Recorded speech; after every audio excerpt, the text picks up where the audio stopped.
మైనింగ్లో ఇబ్బందులు ఎదుర్కొంటున్న చిన్న వ్యాపారుల కోసం, ఉపాధి కోల్పోయిన కార్మికుల కోసం మాజీ మంత్రి అనిల్ కుమార్ యాదవ్ మరో 2 వారాల్లో ఆయన రంగంలోకి దిగుతున్నారా అంటే అవునని అంటున్నారు వైసీపీ నేతలు. ఏపీలో కూటమి ప్రభుత్వం అధికారంలోకి వచ్చాక అక్రమాలు, దౌర్జన్యాలు ఎక్కువయ్యాయి. కేవలం తమ పార్టీ నాయకులు బాగుపడితే చాలు అన్నట్లుగా కొంతమంది తెలుగుదేశం పార్టీకి చెందిన పెద్దలు వ్యవహరిస్తున్నారు. ముఖ్యంగా ఉమ్మడి నెల్లూరు జిల్లాలోని సైదాపురం, గూడూరు మండలాల్లోని క్వార్ట్జ్ గనులలో వారు చేస్తున్న దోపిడీ అంతా ఇంతా కాదు. యజమానులను బెదిరించి దౌర్జన్యంగా గనుల్లోకి చొరబడి ఇష్టారాజ్యంగా తెల్లరాయిని దోచుకుంటున్నారు. తీవ్రంగా నష్టపోతున్న చిన్న వ్యాపారులు, లారీ యజమానులు తాము ఎదుర్కొంటున్న సమస్యను మాజీ మంత్రి అనిల్ కుమార్ యాదవ్ దృష్టికి తీసుకెళ్లారు.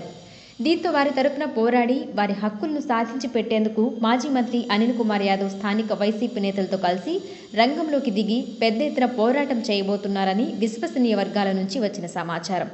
గనుల ద్వారా అనేక మందికి ఉపాధి కల్పించాల్సిన అవకాశం ఉన్నా దీంతో సైదాపురం, గూడూరు మండలాల్లోని ప్రజలు పనులు లేక ఇతర ప్రాంతాలకు వలస వెళుతున్నారు. అనుమతులు తెచ్చుకున్న గనుల యజమానులను వ్యాపారం చేసుకోనివ్వకుండా తెలుగుదేశం పార్టీకి చెందిన నేతలు అడ్డుకుంటున్నారు. కేవలం కొన్ని గనులలో మాత్రమే వ్యాపార లావాదేవీలు నడుస్తున్నాయి. దీనిని ప్రశ్నించేందుకు అనిల్ కుమార్ యాదవ్ ప్రత్యక్ష పోరాటానికి సిద్ధమవుతున్నట్లు తెలుస్తోంది. ఈ మేరకు వైసీపీ అధిష్టానం నుంచి గ్రీన్ సిగ్నల్ వచ్చిందని సమాచారం. మరో 2 వారాల్లో ఆయన రంగంలోకి దిగి అక్రమార్కుల అరాచకాలపై పోరాటం చేయబోతున్నారు.